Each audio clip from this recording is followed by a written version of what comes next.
Hi, everybody, and welcome once again to the 17th Annual Newburyport Documentary Film Festival. I am Program Director James Sullivan. We have had an outstanding opening weekend. Really grateful for everyone who's streamed and or shown up to our few in-person films, or streamed all of our films, which are available from now through this coming Sunday. So you have all week to still watch films in our festival. All of which we're very proud of. And we are also very proud tonight to show another one in our sort of ongoing series of works in progress. We've had some great works in progress features over the last few years. One a few years ago that some of you might remember about the market basket strike. We had a work in progress session a couple years ago by the son of our beloved former judge who passed away a couple of years ago, David Kleiler. David's son, David Jr., is making a film about his father.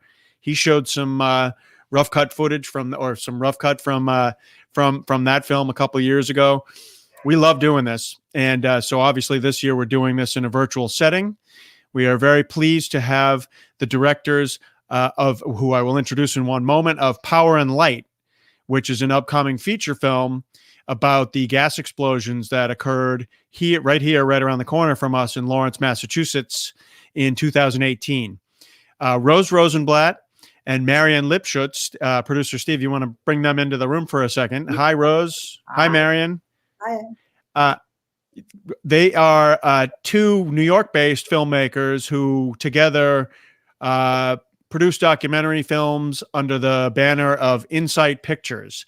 And they are veterans of the documentary space, have been making documentaries for several years together, I believe. And I would love to hear more about that after we show some of the rough cut from your latest film. But I'm just hoping for a quick moment for one or both of you to just say a few words about Power and Light and what you're hoping to accomplish with the film. Rose? Well, Power and Light does begin, it's in the wake of the gas explosions in 2018, as you said, and a coalition of religious clergy actually got together and basically are trying to raise consciousness about climate change, trying to use this as an incident to get off gas and to go green. And that's the arc of the film. And what we hope to get from this is, this is an imagined first 15 minutes, and so just whatever people's takeaway is on the characters, the main characters, takeaway on the story, just the experience they have watching it. We'd love to hear. Right. Marian, anything to add, or should we roll some film? Only that feedback at this stage is incredibly useful. When you finish a film, that's then you're done, right? It's locked now. Up until the very last moment is when we desperately want to hear from people. What works, what doesn't, what they like, everything's fair game. Exactly. Well, that's why we love doing these sessions. And so let's go ahead and watch about 15 minutes or so of the opening segment of Power and Light.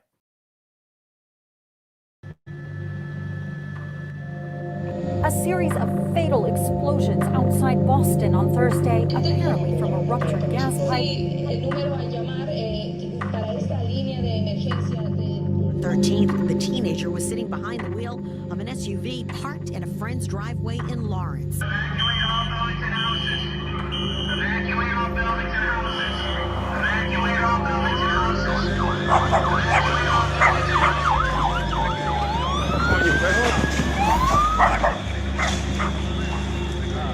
When we first got word of this incident, the least informed and the last to act has been Columbia Gas.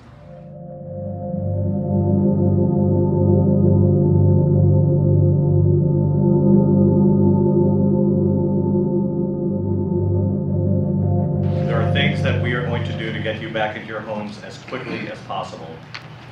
I know that our communications have fallen short on many fronts, and I commit that we're going to do better on that going forward. But what you did is you killed one person, you injure 30 or 40 of them, you destroy 100 homes, and you put 100,000 people out. You doing these press conferences, telling us you're going to help us, don't help. I've lived in Lawrence for a long time, and I love this city. But I feel like we're the red-headed stepchildren compared to Andover and North Andover. Maybe you are very busy or to never responding to us. If you say yes, you will. But never will receive any correctly answer how you can help our community in this way. Thank you so much for coming out, expressing and telling us your stories and asking your questions.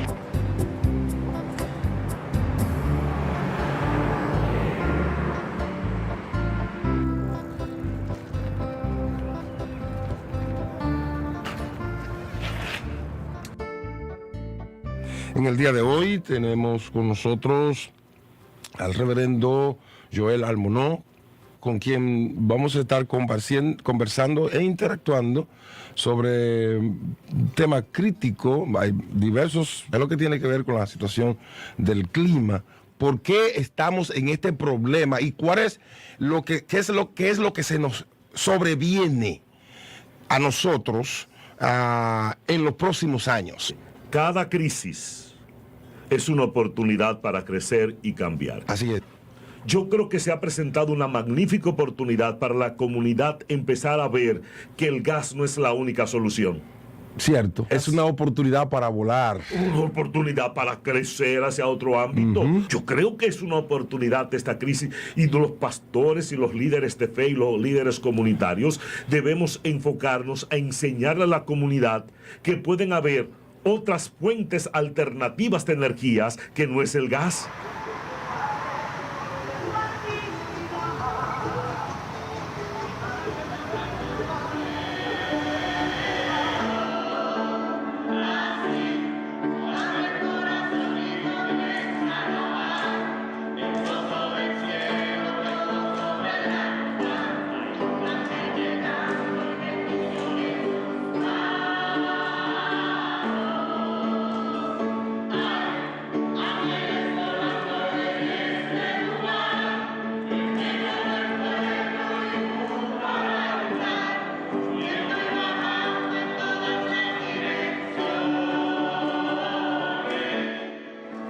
Planeta Tierra que Dios ha puesto en nuestras manos y lo ha puesto para que lo cuidemos y lo preservemos.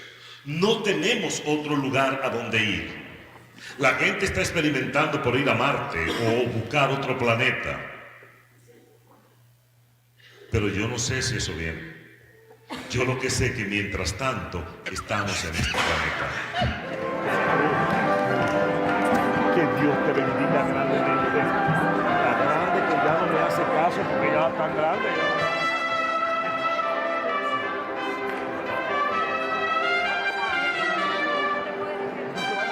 You're no way calling this the pastor's wife. What's wrong with the pastor's wife? Oh my God. Everything. Remember, Marion, I had an identity before this? You still do. Exactly. Remarkably unchanged.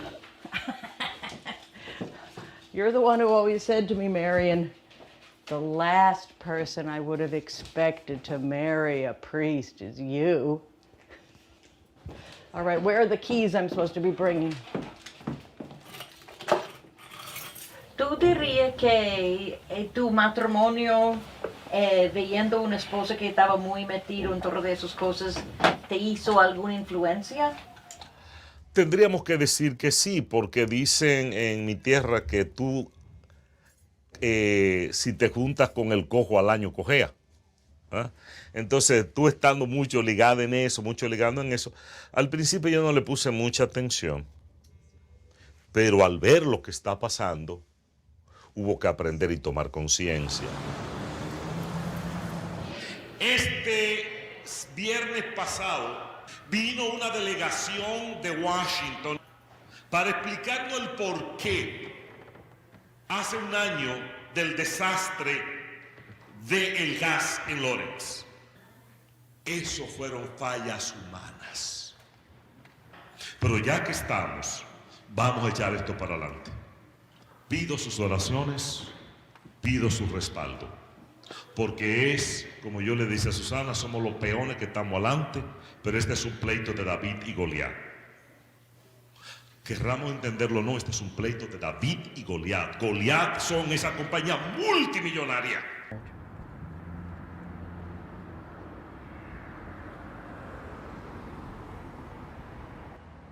I'm sorry, do you have the agenda for today?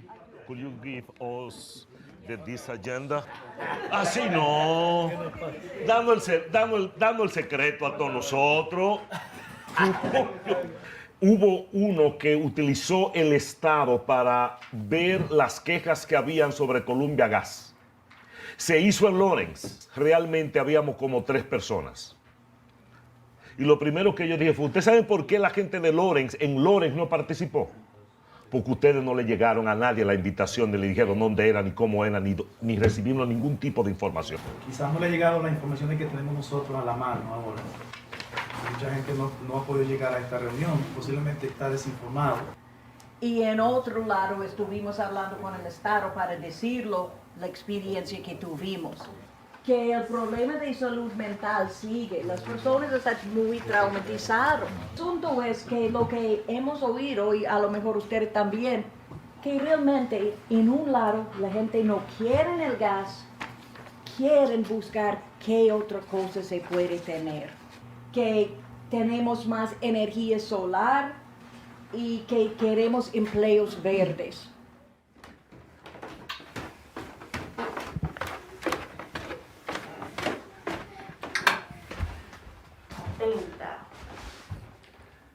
¿Qué hora llega mamá?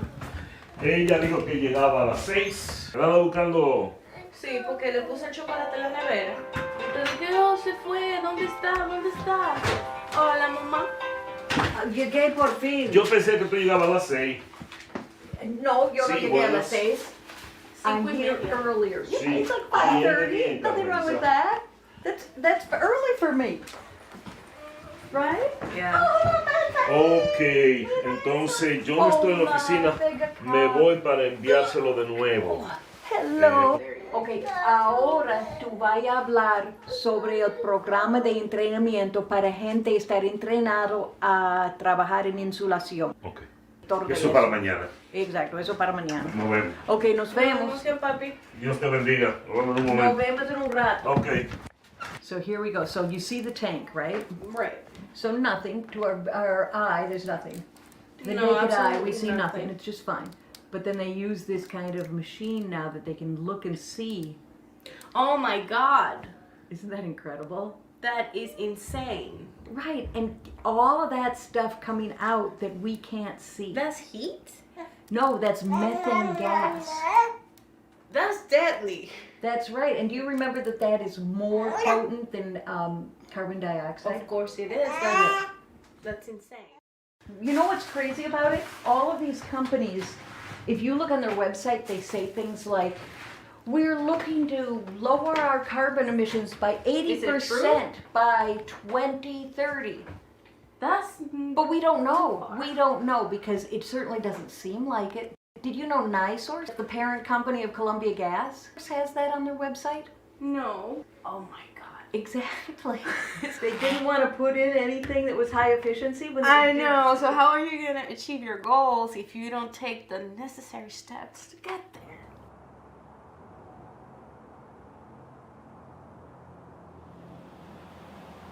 Necesitamos letreros. It's a little late for that. Pero letreros como adentro de... Pastor, ¿cómo tú estás? Estamos bien, ¿y usted? Yo le llamé ahorita, pero parece que el teléfono mío es chip y no me puedo comunicar. ¿O el mío?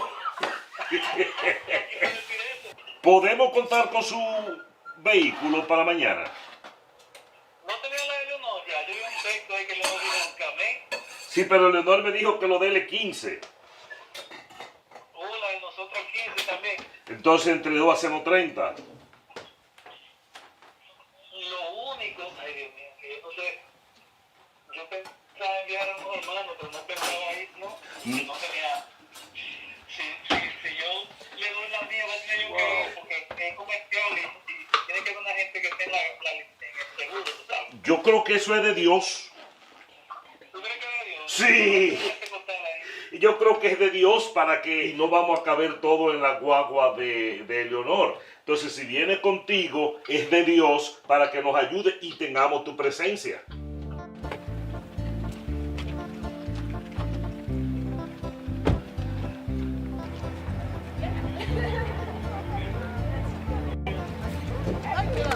Oh my God.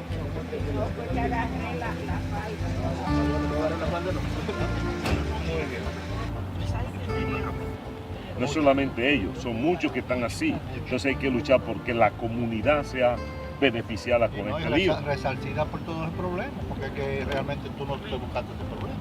No, y lo otro que me preocupa que no hemos tocado es que cada vez que un niño de esto, de Loren, oyen sí, de una vez tan...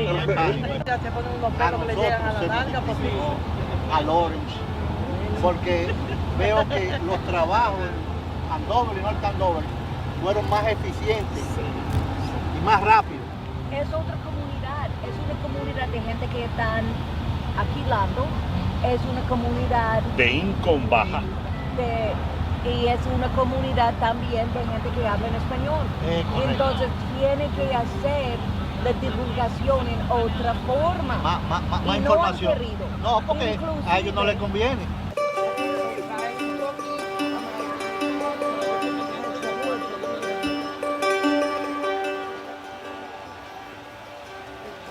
Good afternoon. My name is Dan Rivera. I'm the mayor of the city of Lawrence.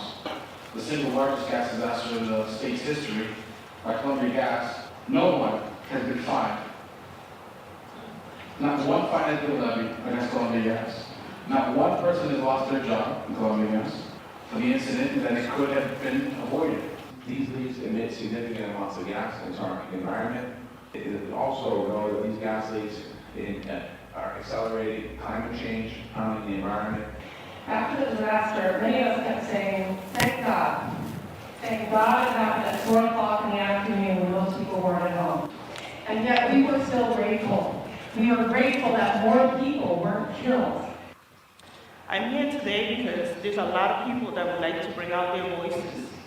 But in my city, many people live paycheck out of paycheck. They work double jobs in order to support their families.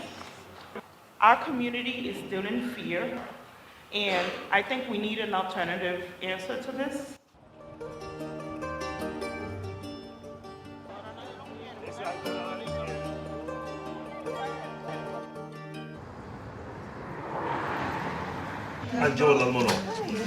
Hello. Hi, Mark. Thanks for coming. Susan Olmano. I guess our bigger question at this point is, what is the Columbia Gas's plan to really get the word out? We have done a multimedia approach.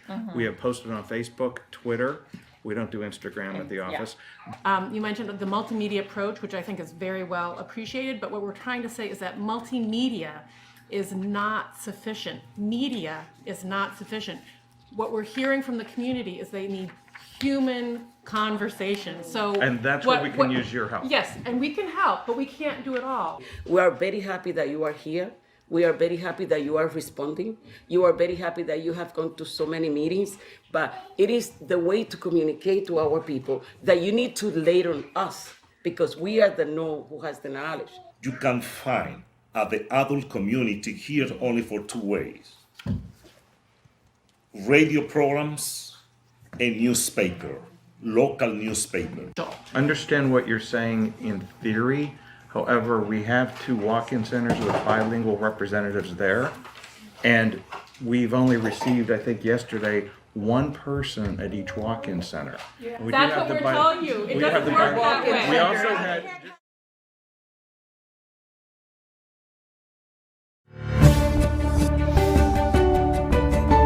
It was a scary flashback for people in Lawrence, Massachusetts early this morning when a gas leak there led to an evacuation order. So it is an isolated area. We have shut the gas off as of 5:08 this morning. All gas to that area is shut off. Now our goal is to get into the homes in partnership with the fire department to make sure that no gas is migrated into homes. Yikes. Okay. Let's bring back Rose Rosenblatt and Marian Lipschutz, the filmmakers, co-directors on the film. Rose and Marian, thanks so much for being with us. So I think I've watched some of your rough cut previously. Oh, actually, before, yeah, right. Thank you, Steve. I should say that if anyone is interested in giving any kind of feedback at all or asking any questions of Rose and Marian, please go ahead and type it into the platform that you're using, whether you're watching us on Facebook or YouTube. And we will do our best to make sure that we get the questions over to them, to the directors, for their feedback. But in the meantime, my first question for you is that I was curious about how you came. I mean, it was a national news story, I know. So you probably heard about it in the national news, but I think I didn't catch this the first time I watched some of your rough cut, and I just caught it this time. Marian, Sue is talking to you directly at one point, and I have a feeling that you are somehow friends with Sue, who's Pastor Joel's wife. Is that true? Like you've known Sue? Known Sue since we were pups. Really, yeah. Like I was 20. So we've known each other for years and years and years. Sue's been involved in appropriate technology, sustainability. She went down to the Dominican Republic from New York City. I would visit her. You know, she'd date various guys. Eventually, she introduced me to a poet and a playwright named Joel Almano.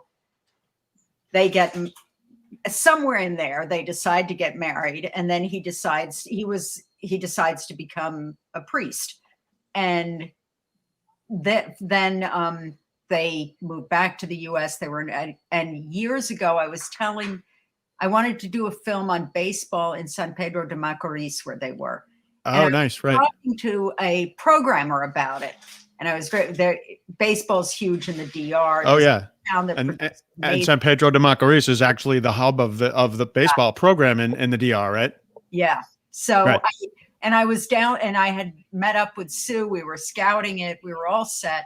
And I was telling the programmer about it, and I was describing Sue and Joel just incidentally. And he said, they really sound like the story. Yeah. They weren't doing much then.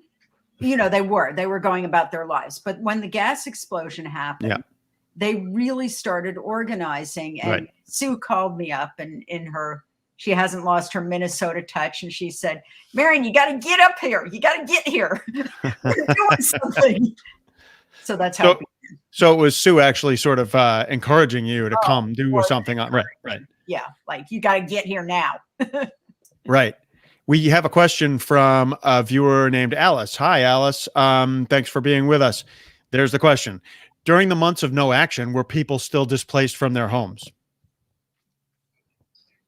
A lot of them were. They were also living in trailers, and they would have to, travel to these trailers and stay there. And there was a lot. I think it was like for 3-4 months that this went on. So yes, they were displaced. Right. And a lot of people just didn't get their stoves. They didn't get, they were promised many things and got nothing. And it went into a brutal winter. So it was very problematic. I mean, we started shooting after. So this is, of course, the dilemma, is to try to conjure that. Or, as I was watching this, interestingly, I thought about collapsing the beginning, so that this thing happened in the past, and then now we're kind of title, and then we're moving forward, which is kind of what it is. But I think it needs to be in answer to your question, the dislocation was tremendous. And it's interesting when you're trying to conjure something horrific, you can go to kind of burning buildings and things like that, but then you have a limited palette in a way, short of, it was incredibly disruptive, with startling parallels to COVID. Kids traveling far to get to school, living in, being isolated from their communities, So yeah, it was, people were extraordinarily displaced, and thousands of people. Right. And you can tell from, some of the comments in in the segment that we just watched, that it's also, kind of a story about the haves and the have-nots. Clearly, I mean, because we're right, as I mentioned earlier, right around the corner from Lawrence, we saw this in the news for months afterwards, right? And it's like the communities of Andover and North Andover, which immediately abut Lawrence, pretty obviously got back online much more quickly than the community in Lawrence, and people are unmistakably making that point in some of the footage that you showed here. And so it's interesting that you're one of your main characters, Reverend Joel, is sort of a direct liaison for that community that's underprivileged and continuing to be underprivileged out in the aftermath of this event, right? Yeah, I'm glad you saw that and brought it to the attention of. Right. Do you want to, do either or both of you want to talk a little bit about your history together? You've made a bunch of films together with Inside Pictures, and it's the two of you, right? I mean, you're the team, right? And do you want to talk a little bit about highlights, or, point us towards other films of yours that I think most of them are sort of social, about social justice on some level, right? And they've been reproductive rights and then reproductive justice. And this is our first foray out of that arena into climate justice.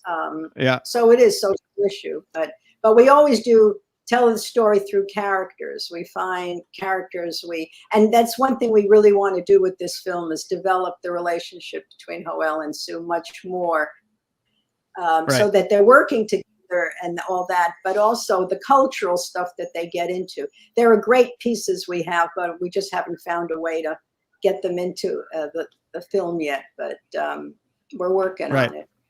So through character, we do social issue. Right. Yeah. Viewers, if anybody has any feedback for Marion and Rose, please post it. Please post it on the platform that you're on YouTube or Facebook, and let them know. But Rose, you said most of your previous films have been about reproductive rights. You're not going to be able to get, I mean, this film is not, but you're not going to be able to get all that far away from that subject right now, I don't think, because it's unfortunately one that we all need to be considering all over again, apparently, right? There's this great term that intersectionality, but the fact is, for years and years and years, a frustration of ours has been how siloed these are, and that's kind of in the common conversation right now. You do reproductive rights, you do climate justice, but the fact of the matter is, we're filming people's lives, and everything's interconnected. So while we've chosen to focus on reproductive rights and justice, the underlying issues of class, poverty, access, all of those things are constant. Right. Rose, anything? I was just talking to someone. I was just trying to explain intersectionality to someone earlier today, actually, who was not up on the latest academic terms, I guess. But it's I mean, life, right? Sorry? It's life, right? Yeah, exactly. I mean, everything is interconnected, of course, right? And climate change is interconnected to everything, right? Go ahead, Rose. How you connect those dots and make it a little narrative, right? Because we're so into narrative in making films. So how you pull those threads, and here you have the cultural stuff too, of a black and a white woman, a woman and a black man coming together, cultural issues they have. Also the communities, like you mentioned, Andover and Lawrence, right? How these two communities want to, they're impacted by the same thing, and there's intersectionality, seeing how they get help much more easily, and do they hang in there, and what do they do, and let all that unfold, I think, is where we want to go with this film. Right. If anybody has any questions, anybody who's viewing right now, don't be shy. If you have any questions for Rose and Marion, please post them on YouTube or Facebook, and we will pass them along to the filmmakers. Love to hear from you. Any feedback about the footage? So one thing that struck me towards the end of the cut that we just saw is the segment, or the bit where the woman says, tells the representative from the gas company, great, you're doing media outreach, that's fine, but we need real people to talk to real people. This community that you're serving or not serving, as the case might be, not serving as well as you should be, might not be on the social media platforms that you're talking about. They might not read English, or whatever. You need to physically go send somebody. I mean, how often do we run into this situation now where the companies don't actually, you can't get anybody, or you can't get a real person on the phone, Very astute. Yeah. Yeah. So, I mean, it's kind of a microcosm of the world that we live in now, right? I mean, the corporations are all supposedly doing the right thing, but they're just posting stuff online about how they're doing the right thing, right? It's very much. That's an interesting point, because one of the underlying reasons, which maybe isn't dramatic enough to make it into the film, but North Andover got services earlier because people were extremely computer savvy. They knew how to fill out forms. They were homeowners. They were used to getting the bill delivered to them. Lawrence is landlords. You have people who, just by dint of what they do every day. I mean, I sit at a computer most of the day. So for me to check email or get a notice is I just pop on. No problem. Right. Exactly. Doing that. And then it is true too, that to actually get something to happen. So that's one whole piece of it, the computer homeowner piece. But as you said, just human interaction is really what gets things done. I mean, especially in an emergency situation like this, obviously, you're just posting something on Twitter isn't going to do it, isn't going to cut it. And as I was asking that question, we had a viewer named Chris who is asking similarly, has Columbia Gas done anything to rectify how they communicate with the Hispanic segment? They seemed not to get it, which I think we just covered that, but they did seem not to get it. Yeah. Yeah, we didn't, we've covered, a lot has happened since, and of course, they were fined. Columbia Gas was fined. Out of the charged with a felony. Them. Yeah. Charged with a felony and booted out. So, yeah, but there's a new company, NiSource. There's still, the thing that when you were talking about, Bill Mckibben has this term called greenwashing, which is what these companies are doing. They're kind of saying, we want to go clean. We want to go clean energy. We're doing it. We're trying, but they're really not. And that is an important thing that we hope to get into this film too. Yeah, and just to be clear, if anybody's unfamiliar, you should check out the work of Bill Mckibben. He's a great writer. He wrote for the New Yorker for years about environmental issues. He's written some of the most important books, and he's one of the biggest climate activists out there. So if you're not familiar with his name, check him out. We really appreciate Bill Mckibben. We have a follow-up question from Alice again. Did they not have Spanish speakers at the walk-in centers? Is that why nobody went? Because the guy was like, well, we had walk-in centers. They simply didn't do a good job on so many fronts. So not having Spanish speakers, not hiring. There are actually companies you can hire to be intermediaries, do your outreach. They fucked up on so many fronts. Well, I mean, the walk-in center. Sorry, I just wanted to make an important point. Columbia Gas was charged with a felony, and they were kicked out of doing business. They're barred from doing business in Massachusetts. So it was a huge. That's really big. Yeah, they're criminally charged, and then with the settlement of $53 million, huge settlement, and it is all earmarked to go for green projects. So we're now going to follow that settlement. So not having Spanish speakers was the least of it. Right. We have another question from Chris. Is solar a solution for Lawrence? How could they make that affordable? Is that even on the table? Rose? Yes. Well, this settlement, this $53 million settlement, which they're trying to go, get people in Lawrence involved in this, right? And they want to. Sue and Howell wanted to be the first church to put solar panels on their roof, and to then get all the other churches. So this is kind of in the state. In the state. Yeah. Last chance, folks, to ask any other questions. I mean, these have been great questions, but anybody have any specific feedback about the rough cut that you saw of Power and Light, or any other questions for the filmmakers? But we'll wrap up in a couple minutes. Can you tell us when, Rose and Marion, Marion, you just said you're expecting to follow the suit, and so you're not particularly close to wrapping up this film, right? I mean, do you expect to be a year or so away? More? Do you know?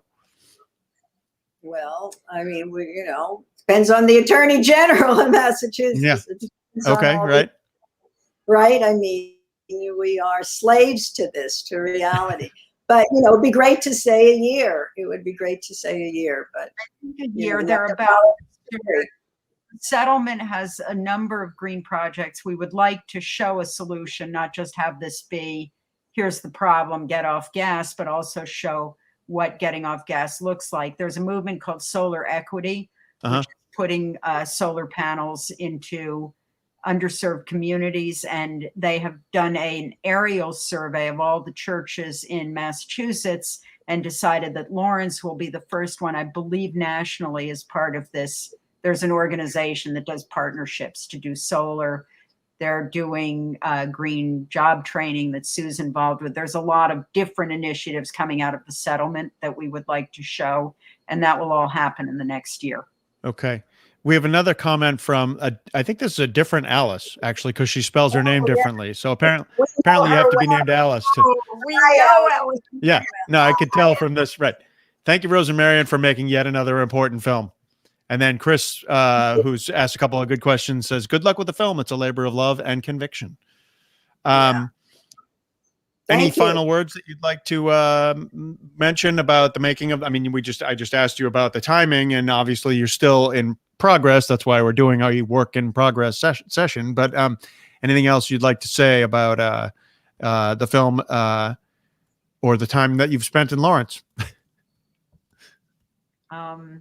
Not enough time, lamenting that, and COVID was a wrecking ball. Sure. And we were really, as with everybody, but we couldn't really go and shoot, and we didn't. And we tried also a lot of, iPhone stuff. We tried different techniques, and it's zooming. How to put all this together is a challenge. COVID really sharpened you saw the exact same things that happened during it was uncanny how the parallels between the two. And, other than somebody, bringing a big backhoe filled with sacks of cash, in which case would be done very quickly. It's the perennial part of making. It could be done.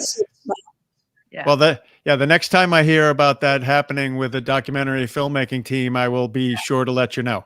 Back on my way. Thanks so much for being with us. We really appreciate it. Thanks again, Rose and Marion, for sharing with us. And we wish you the best of luck, and we look forward to seeing the finished product. Thank you. Good. So do we. And folks, I just want to give you another quick reminder that all of our films will still be available to stream for the entire remainder of this week through the 26th, next Sunday. So please check out our lineup. If you've been thinking about watching something and something intrigued you, but you haven't watched it yet, please do. If you have watched things that you liked, please share them with your friends. We really appreciate your support. And thanks for sticking with us through another pandemic edition of the Newburyport Documentary Film Festival. We'd like to send one last shout out for the moment to our sponsors, without whom we could have done none of this. And thanks again to Rose and Marion, and we look forward to seeing Power and Light when it's completed.